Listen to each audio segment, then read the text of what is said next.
Hello বন্ধুরা, আজকে আপনাদের মাঝে আমি ছোট একটা ব্লগ নিয়ে আসছি। এটা শরীয়তপুর জেলায় পালং সদর থানায় অবস্থিত সিদ্ধেশ্বরী কালীমাতা ঠাকুরানীর মন্দির। তো এটা অনেক বহু বছর পুরনো মন্দির, 280 বছর বয়স প্রায় মন্দিরের। তো এই মন্দিরে আজকে আমরা যাচ্ছি। তো কীভাবে যাচ্ছি সবটাই আমরা দেখাবো।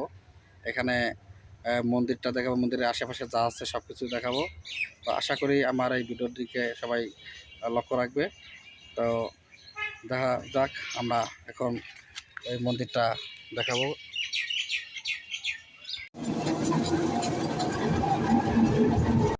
প্রিয় দর্শকবিন্দু, আমরা মন্দিরে যাচ্ছি, একটা পুরাতন মন্দির, যে ঐতিহ্য মন্দির, এই যে লাবণ্য।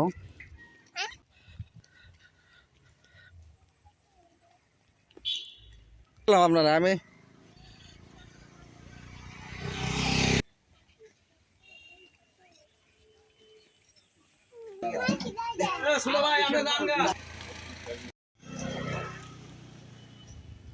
আমরা মন্দির পরিদর্শন করতে আসছি।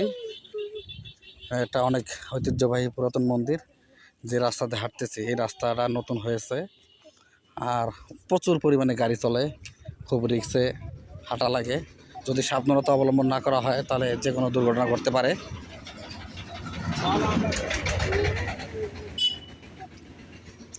আমরা মন্দিরের ঠিক উত্তর প্রান্তে আছি। উত্তর প্রান্তে একটা বট গাছ দেখা যাচ্ছে।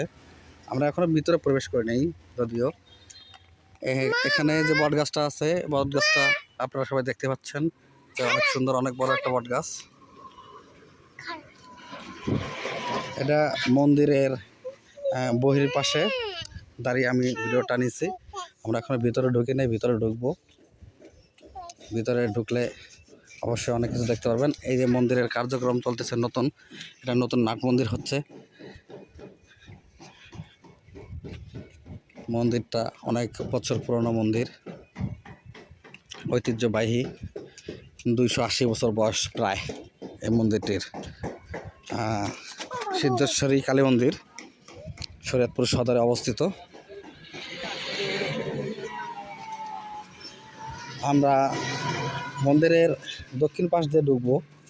এই যে দক্ষিণ পাশে আর একটা বট গাছ আছে। মন্দিরের দক্ষিণ পাশ দিয়ে গেট, দক্ষিণ পাশ দিয়ে ঢুকবো। সবাই আশা করি দেখতে পাচ্ছেন।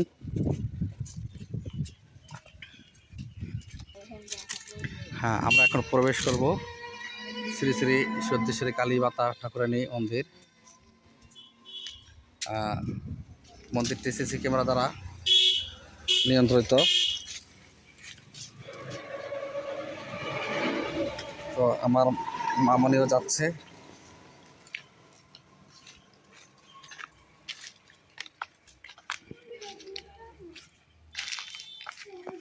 এটা হচ্ছে সেই মন্দির।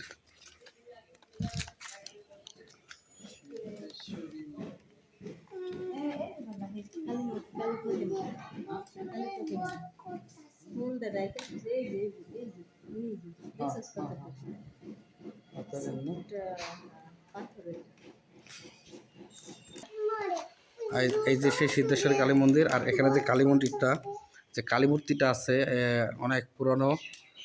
এই যে ফুল দিয়ে ঢাকা আবদ্ধ, এই যে পাশেই এই যে ফুল দেওয়া রয়েছে, এটাই কালী মূর্তির হাতে খড়গ দেওয়া। আসলে মুখটা স্পষ্ট দেখা যাচ্ছে না। তো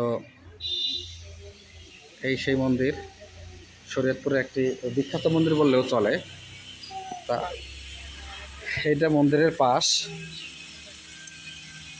মন্দিরের পাশে এই যে নাট মন্দিরটা হচ্ছে, কার্যক্রম চলতেছে, এখানে কাজ করতেছে।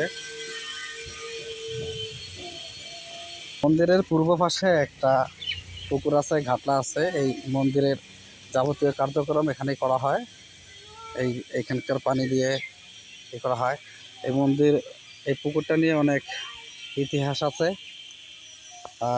স্থানীয়দের মাঝে আমরা শুনতে পারলাম, জানতে পারলাম এটা নিয়ে নাকি বিভিন্ন ধরনের কিছু অলৌকিক ঘটনা রয়েছে। ওই যে একটা বট গাছ, ওটা হেলে। মন্দিরের কার্যক্রম চলতেছে।